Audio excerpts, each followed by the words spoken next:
गांव में अकाल की मार पड़ चुकी थी।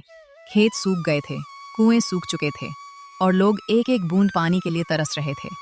ऐसे में भूषण नाम का एक युवक रोज सोचता, अब यहाँ रहकर क्या फायदा?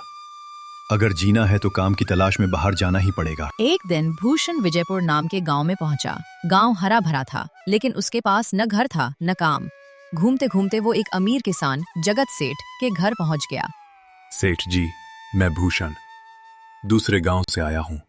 वहाँ अकाल है, अगर कोई काम मिल जाए तो बड़ी कृपा होगी। काम तो है, लेकिन आसान नहीं। मेरे पास 50 गायें और 50 भैंस हैं। रोज उनका गोबर निकालना होगा, सुबह शाम चारा पानी देना होगा। महीने के 200 रुपए और 2 वक्त का खाना मिलेगा। सेठ जी, मैं कर लूंगा। बस एक गुजारिश है, क्या मैं गौशाला में रह सकता हूँ? ठीक है, रह सकते हो। भूषण ने दिन रात मेहनत की। सुबह सूरज निकलने से पहले उठ जाता, मवेशियों की सफाई करता, चारा डालता, पानी पिलाता।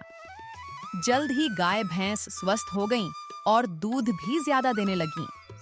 भूषण, तुम्हारी मेहनत से दूध की गुणवत्ता बढ़ी है। आज से तुम्हारी तनख्वाह 400 रुपए होगी। धन्यवाद सेठ जी। कुछ सालों में भूषण ने इतना पैसा जमा कर लिया कि अपने लिए छोटा सा घर बना लिया। लेकिन जल्द ही उसे चिंता सताने लगी। गांव में चोरी बढ़ रही है और मेरे पास जो पैसा है, अगर चोरी हो गया तो? तुम पैसे गांव के जमींदार के पास रख दो। सब कहते हैं वो ईमानदार है। भूषण ने जमींदार के पास जाकर 5,800 रुपए रख दिए। जमींदार ने भरोसा दिलाया कि पैसा सुरक्षित रहेगा। लेकिन 2 साल बाद जब भूषण पैसा लेने गए, कौन से पैसे? कोई कागज है तुम्हारे पास? सेठ जी, मैंने मेहनत से ये पैसा कमाया है, कृपया लौटा दीजिए। जमींदार ने उल्टा अपने आदमियों से पिटाई करवा दी। चोटिल भूषण कई दिन काम पर नहीं गया। जब सेठ जी को बात पता चली तो उन्होंने एक योजना बनाई।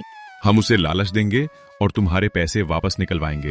अगले दिन जगत सेठ एक सूटकेस में 50,000 रुपए भरकर जमींदार के पास पहुंचा। कुछ महीनों के लिए बाहर जा रहा हूँ, ये पैसा संभाल कर रख लीजिए। जमींदार के चेहरे पर लालच साफ दिख रहा था। तभी भूषण वहां आया। भूषण, उस दिन पहचान नहीं पाया था। ये लो तुम्हारे 5,800 रुपयों का।